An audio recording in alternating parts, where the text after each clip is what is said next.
السلام عليكم ورحمة الله وبركاته.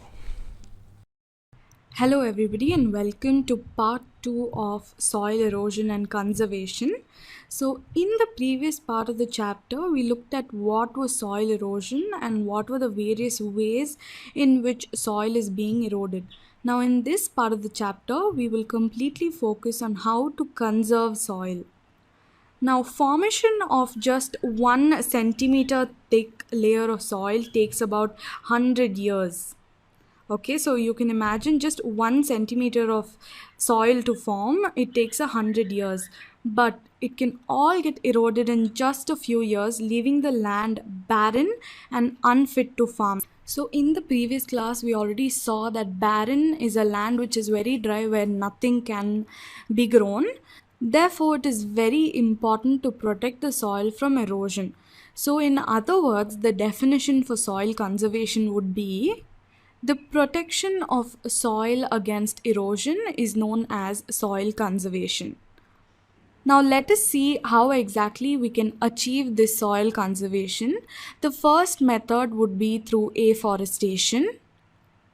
Now, when you see afforestation, this is nothing but planting of trees, which is a very effective way in reducing soil erosion.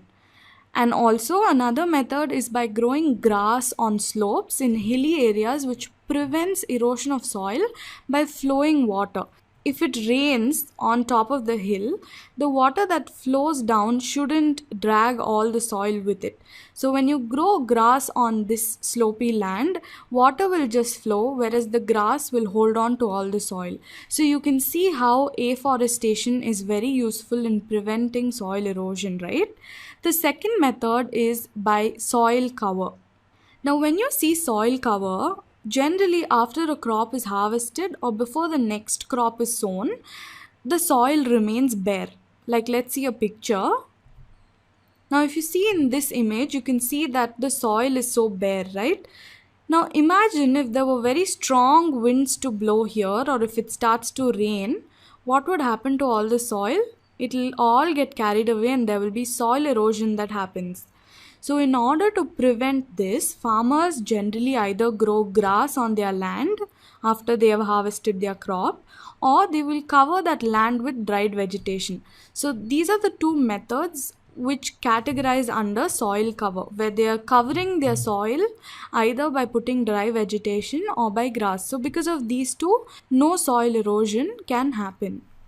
Now, the next method is by shelter belts. Let's see what is shelter belts. Generally, growing hedges or trees along the edges of farmlands will act as windbreakers. Now, if you see here, these are nothing but hedges. Okay, so you have one, two, three, and you can see several of them here. If you take this farmland, for example, it is protected so well on all four sides by hedges. So, what does hedges do? Hedges act as windbreakers. Okay, it acts as windbreakers and helps in reducing soil erosion that is caused because of wind. If it has to be shown with a diagram, you can see here how wind is coming in with all force, but it is being stopped by the trees which are grown in the corners. Either they are trees or they are hedges.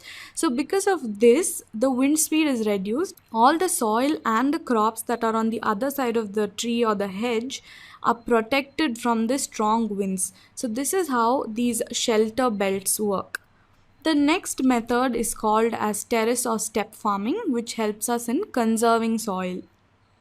Generally, along the slopes of hills, farming is done by cutting steps in slopes. How is it done? Let's look at a picture.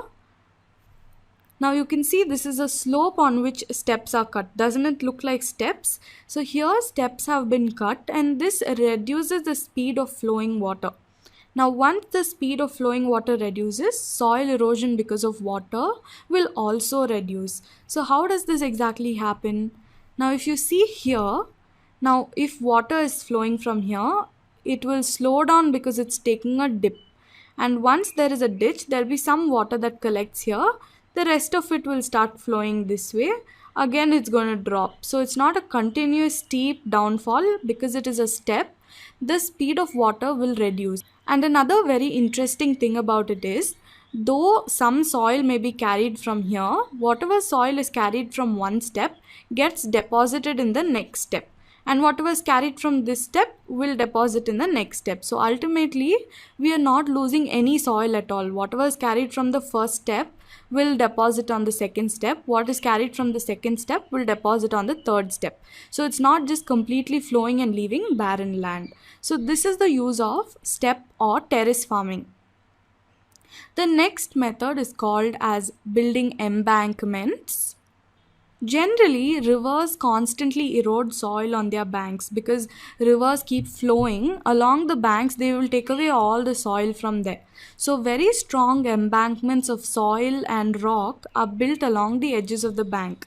So, you can see here these are rocks and soil which have been built in order to prevent soil erosion by water. This is another example here. So, these embankments are called as bunds, and these bunds prevent even nearby land from getting flooded. So you can see these are all land settlements. If there are floods, these embankments will prevent the floods from suddenly entering the land.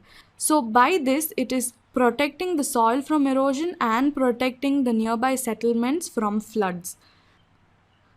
So with this, we come to the end of the chapter. Let's do a quick recap of what we did in part 2. Under part 2, we saw soil conservation. The first one we saw was afforestation. The second one was soil cover. Then we saw what were shelter belts. We spoke about step farming and how useful it was. And lastly, we spoke about how we could build embankments to protect our land from soil erosion due to water or due to floods. With this, we end this chapter. In case you have any doubts, please comment below and we will reply to you. Thank you. جزاك الله خيرا.